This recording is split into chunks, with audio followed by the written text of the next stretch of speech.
आज हम नागरिक शास्त्र के अंतर्गत पाठ 4 मौलिक अधिकार इसके बारे में जानकारी प्राप्त करेंगे। बच्चों, यहाँ पर कुछ चित्र आप लोगों को दिखाई दे रहे हैं। विद्यार्थी देखिए खड़े हैं, मजदूर खड़े हैं, काम करने वाला इंजीनियर खड़ा है और कुछ महिलाएं। देख रहा, विद्यार्थी कह रहा है कि शिक्षा मेरा अधिकार है और यहाँ पर मजदूर कह रहा है कि जितनी मैं मेहनत करता हूँ उसका एक फिक्स मेहनताना मिलना चाहिए। महिलाएं देखो, जंगल और वन संसाधनों पर हमारा अधिकार है। इस प्रकार हम यहाँ पर मौलिक अधिकार के बारे में जानकारी प्राप्त करेंगे। यहाँ पर हम एक पैराग्राफ पढ़ेंगे बच्चों। पहले उसे पढ़ने के बाद हम आगे बढ़ेंगे, अपने मौलिक अधिकार क्या क्या है उसके बारे में जानकारी प्राप्त करेंगे। तो सबसे पहले यहाँ पर देखिए आप लोग, जो पैराग्राफ दिख रहा है, ऊपर बताई गई दफ्तियाँ तथा तख्तियाँ तुमने समाचार पत्र या फिर अन्य दूसरे स्थानों पर देखी होगी। किसी जुलूस अथवा रैली में किसी बात की मांग की जाती है और उनका अधिकार बताया जाता है। हमें जन्म से ही कुछ अधिकार प्राप्त होते हैं। प्रत्येक जन्मजात बालक को जीने का अधिकार प्राप्त है, उसे उत्तम स्वास्थ्य प्राप्त हो, इसके लिए संपूर्ण समाज और सरकार प्रयास करते हैं। यदि सभी लोगों को शोषण, भेदभाव, वंचितता से संरक्षण प्राप्त हुआ, तभी प्रत्येक व्यक्ति स्वयं में छिपे गुणों और कौशलों का विकास कर सकेगा। स्वयं के और संपूर्ण लोक समूह के विकास के लिए पोषक तथा अनुकूल परिस्थितियां उपलब्ध कराने की मांग करना, उसके प्रति आग्रह करना ही अधिकारों की मांग है। ऐसा पोषक वातावरण निर्माण करने के लिए संविधान द्वारा भारत के सभी नागरिकों को समान अधिकार प्राप्त हैं। वे मौलिक अधिकार कहलाते हैं। वे अधिकार संविधान में उल्लेखित है, अतः उन्हें कानून का दर्जा प्राप्त है। इन अधिकारों का पालन करना सभी के लिए अनिवार्य है। यहाँ पर देखिए बच्चों, देख रहे हैं आप लोग, मौलिक अधिकार, ह्यूमन राइट्स। मौलिक अधिकार उन अधिकारों को कहा जाता है जो व्यक्ति के जीवन के लिए मौलिक होने के कारण संविधान द्वारा नागरिकों को प्रदान किए जाते हैं और जिनमें राज्य सरकार या कोई भी हस्तक्षेप नहीं कर सकता। ये ऐसे अधिकार हैं जो व्यक्ति के व्यक्तित्व के पूर्ण विकास के लिए आवश्यक हैं, जिनके बिना मनुष्य का पूर्ण विकास नहीं हो सकता। ये अधिकार कई कारणों से मौलिक हैं। देखिए यहाँ पर मौलिक अधिकार के चार आपको दिख रहे हैं चित्र। पहला है संवैधानिक उपचारों का अधिकार, स्वतंत्रता का अधिकार, संस्कृति और शिक्षा संबंधी अधिकार, शोषण के विरुद्ध अधिकार, धार्मिक स्वतंत्रता का अधिकार। ये सब बच्चों हमारे मौलिक अधिकार हैं। इनके बारे में और विस्तार से हम आगे जानेंगे। साधारण कानूनी अधिकारों व मौलिक अधिकारों में अंतर क्या है? साधारण कानून अधिकारों को राज्य द्वारा लागू किया जाता है तथा उनकी रक्षा की जाती है, जबकि मौलिक अधिकारों का देश के संविधान द्वारा लागू किया जाता है तथा संविधान द्वारा ही सुरक्षित किया जाता है। साधारण कानूनी अधिकारों में विधानमंडल द्वारा परिवर्तन किए जा सकते हैं, परंतु मौलिक अधिकारों में परिवर्तन करने के लिए संविधान में परिवर्तन आवश्यक है। इस प्रकार वे अधिकार जो लोगों के जीवन के लिए अति आवश्यक हैं उसे मौलिक अधिकार कहते हैं। फंडामेंटल राइट्स कहा जाता है। प्रत्येक देश के लिखित और अलिखित संविधान में नागरिक के मूल अधिकार को मान्यता दी गई है। यह मूल अधिकार को निश्चित रूप से प्राप्त हैं तथा राज्य की सार्वभौम सत्ता पर अंकुश लगाने के कारण नागरिक की दृष्टि से ऐसे अधिकार विषयात्मक कहे जाते हैं। मूल अधिकार का एक दृष्टांत है कि राज्य नागरिकों के बीच परस्पर विभेद नहीं करेगा। प्रत्येक देश के संविधान में इसकी मान्यता है। मौलिक अधिकार के बारे में बच्चों आप जान चुके हैं। ये अब और आगे बढ़ते हैं। नागरिकों के स्वयं अपने प्रति, अपने परिवार, पड़ोसी और समाज के प्रति भी कर्तव्य होते हैं। अतः प्रत्येक नागरिक का कर्तव्य है वह अपने शारीरिक, मानसिक व आर्थिक विकास के लिए प्रयास करे, अपने परिवार को सुखी बनाए, अपने परिवार, ग्राम, नगर व समाज हित के कार्यों में सहयोग प्रदान करे। नागरिकों के मौलिक अधिकार क्या क्या हैं आगे हम देखेंगे। कौन कौन से हैं उसे देखेंगे।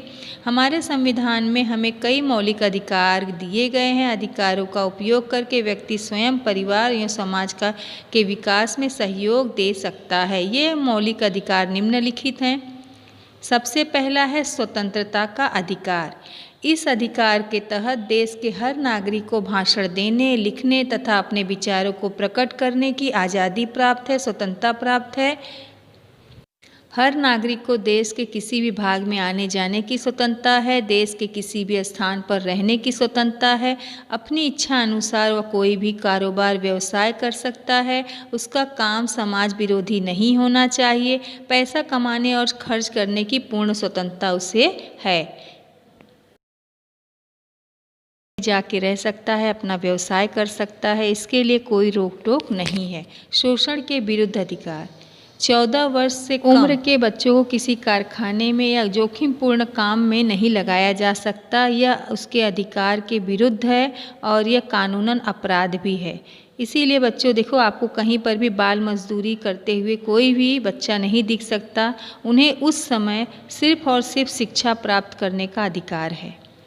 अगला है बच्चों, यहाँ पर आप लोग आइए देखते हैं हम लोग। किसी मनुष्य को खरीदा या बेचा नहीं जा सकता। किसी व्यक्ति की से उसकी इच्छा के विरुद्ध जबरदस्ती काम नहीं कराया जा सकता। किसी भी व्यक्ति को बिना पैसे दिए हम कोई भी बेगारी का काम नहीं करा सकते। यह एक प्रकार का शोषण होगा। उसको जबरदस्ती काम कराना, उसका मेहनताना न देना, यह शोषण के अंदर उसके अधिकारों का हनन होगा। धार्मिक स्वतंत्रता का अधिकार। प्रत्येक नागरिक को किसी भी धर्म को मानने, पालन करने व प्रचार करने की स्वतंत्रता है। कोई भी व्यक्ति किसी दूसरे व्यक्ति को विशेष धर्म मानने पर मजबूर नहीं कर सकता। इसीलिए बच्चों, हमारे संविधान में भी राजधर्म को मान्यता नहीं दी गई है। आप लोग देखिए, राष्ट्रगीत है, राष्ट्रभाषा है, लेकिन राजधर्म नहीं है। यहाँ पर देखिए, धार्मिक स्वतंत्रता का अधिकार के अंतर्गत आप देख रहे हो, धार्मिक स्वतंत्रता का अधिकार जो है, हमारा देश एक पंथ निरपेक्ष राज्य है। 42वें संशोधन के द्वारा संविधान की प्रस्तावना में पंथ निरपेक्ष शब्द जोड़कर इसे और अधिक महत्व दिया गया। संविधान में धार्मिक स्वतंत्रता संबंधी प्रावधान 25 से 28 में रखे गए हैं। भारत में कोई राजधर्म नहीं होगा। राज्य की दृष्टि से सभी धर्म समान है। किसी धर्म की विशेष सहायता नहीं की जाएगी। सभी धर्मों के प्रति समान तटस्थता और निष्पक्षता की भावना रखी जाएगी। अर्थात सभी धर्म हमारे देश में समान है। सर्वधर्म समभाव, सभी धर्म समान भाव दिया जाता है, समानता दी जाती है। अगला आ जाते हैं संस्कृति एवं शिक्षा संबंधी अधिकार। हर नागरिक को अपनी भाषा, लिपि और संस्कृति को बनाए रखने, इसके विकास करने का अधिकार है। संवैधानिक उपचारों का अधिकार। तब तक दोषी कोई भी माना जा सकता जब तक उसने कानून का उल्लंघन न किया हो।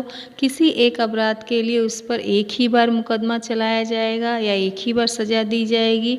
यदि कोई आपके अधिकारों का हनन करता है तो अधिकारों की रक्षा के लिए आप कानून का दरवाज़ा खटखटा सकते हैं। न्यायपालिका में आप जा सकते हैं, कोर्ट, है ना बच्चों। हम लोग को कुछ असुविधा होती है या कोई प्रॉब्लम होता है तो हमारे आपस के लड़ाई झगड़े होते हैं। अगर आपके देखो चाचा हैं या आपके गांव में कुछ हो जाता है तो लोग कहाँ जाते हैं? न्यायपालिका में, कोर्ट में जाते हैं। ठीक है। आइए अब हम कर्तव्यों एवं अधिकार में अंतर जानते हैं। अधिकार एवं कर्तव्य एक दूसरे के पूरक ही हैं। एक के बिना दूसरे की कल्पना नहीं की जा सकती। जहाँ अधिकार है वहीं कर्तव्य है। जिस प्रकार हमें संविधान से अधिकार प्राप्त है, वहीं हमें हमारे कुछ कर्तव्य हैं जिसे हमें पालन करना चाहिए। संविधान में अधिकार के साथ ही कर्तव्य भी जोड़े गए हैं। ये मूल कर्तव्य इस प्रकार है। संविधान का पालन करना। प्रत्येक नागरिक का कर्तव्य है कि संविधान में बताई गई बातों, नियमों का पालन करना चाहिए। संविधान के आदर्शों, संस्थाओं, राष्ट्रीय झंडों, राष्ट्रगान का आदर करें। जब तक राष्ट्रीय गान गाया जाता है, झंडा फहराया जाता है, उसके सम्मान में हमें सावधान की स्थिति में खड़े रहना चाहिए। झंडा फहराने के लिए वह साफ सुथरा हो, मैला कुचैला या फटा हुआ न हो, इसका हमें विशेष ध्यान देना चाहिए।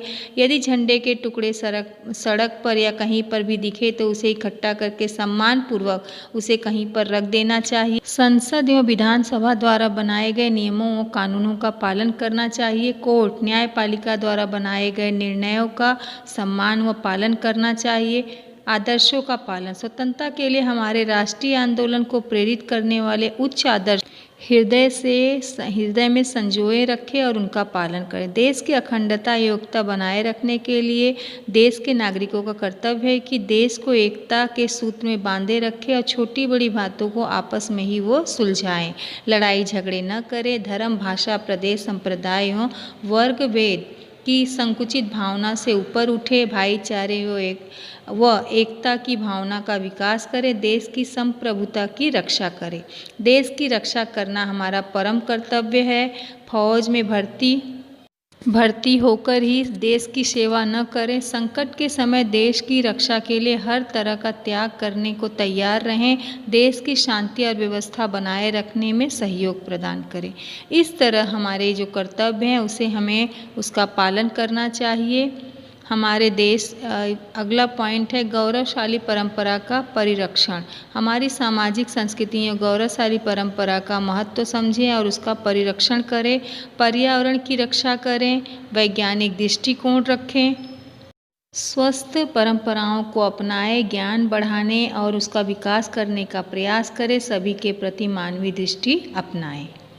सार्वजनिक संपत्ति की रक्षा करनी चाहिए। सामूहिक गतिविधियों को बढ़ावा दें। बच्चों को शिक्षा के अवसर देना हमारा परम कर्तव्य है। यदि माता पिता या संरक्षक हैं तो 6 वर्ष से 14 वर्ष की आयु वाले अपने बालक बालिका को या प्रतिपाल्य के लिए शिक्षा के अवसर प्रदान अवश्य करें।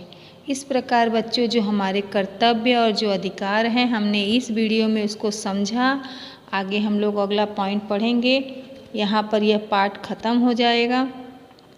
अन्य कर्तव्य बच्चों यहाँ पर देखिए नागरिकों के हित के लिए तथा कानून व्यवस्था बनाए गए हैं। यह राज्य बनाता है, अतः नागरिकों को सभी कानूनों का पालन करना चाहिए। विभिन्न विकास कार्यों कल्याणकारी योजना के लिए धन की आवश्यकता होती है। इसके लिए राज्य सरकार टैक्स लगाता है। नागरिकों का कर्तव्य है कि पूरी ईमानदारी से वो कर चुकाएं। प्रजातंत्र जनता का शासन होता है। शासन चलाने के लिए जनता के प्रतिनिधियों का चुनाव किया जाता है।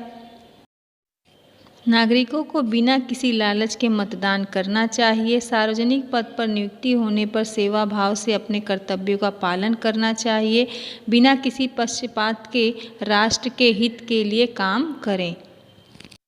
तो बच्चों ये थे हमारे अधिकार और कर्तव्य। धन्यवाद।